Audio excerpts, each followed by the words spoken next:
This is Matthew Pantolfi. And this is Veer Patel. And we are going to be discussing action potential. The action potential graph. What's popping? This is the action potential graph, which is vital in nerve impulses. At the start of the graph, the membrane potential is at resting potential. Nerve impulses work on an all or none principle, meaning no nerve impulse occurs until it reaches its threshold. Then the nerve impulse occurs via depolarization, in which sodium ions rush into the cell via facilitated diffusion when sodium protein channels open because they are voltage gated, meaning the protein channels open or close depending on the voltage of the cell. Finally, at the peak of depolarization, the sodium protein channels close. And also where the potassium gates open. Now we lead into the repolarization stage, where potassium ions rushes out through facilitated diffusion. And similar to the sodium ions, they are also voltage gated. Now we move on to the hyperpolarization stage, where ATP is required to return back to the resting potential. And ATP is required to pump 3 sodium ions out and 2 potassium ions back in.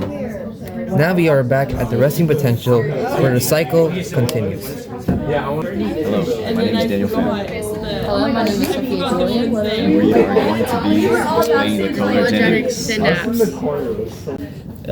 The chologenic process starts with the presynaptic cell from depolarization, where this is caused by the inflow of sodium ions from the action potential, and this causes the voltage-gated calcium channels to open, and the calcium ions will flow into the presynaptic cell like this, and this signals the synaptic vesicles to bind into the membrane and open up and release acetylcholine through exocytosis, like so.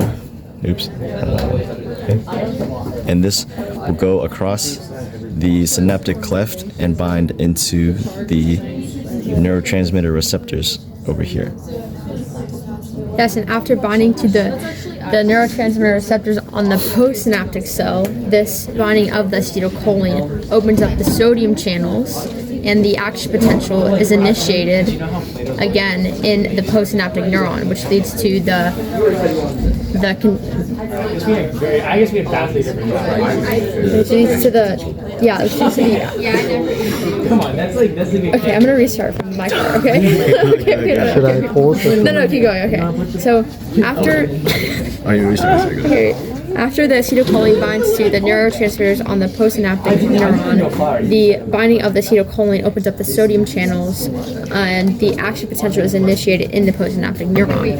After the ACH, or the acetylcholine, binds to the receptor, it is broken down and reabsorbed by the presynaptic neuron, which restarts the cholinergic synapse cycle, and in this case, acetylcholine is our transmitter. So the action potential is basically what creates the loop as it starts. The action potential starts in the presynaptic synapse and flows through the synaptic cleft, through the acetylcholine and the synaptic vesicles, into the postsynaptic cell, where the action potential rises and starts again.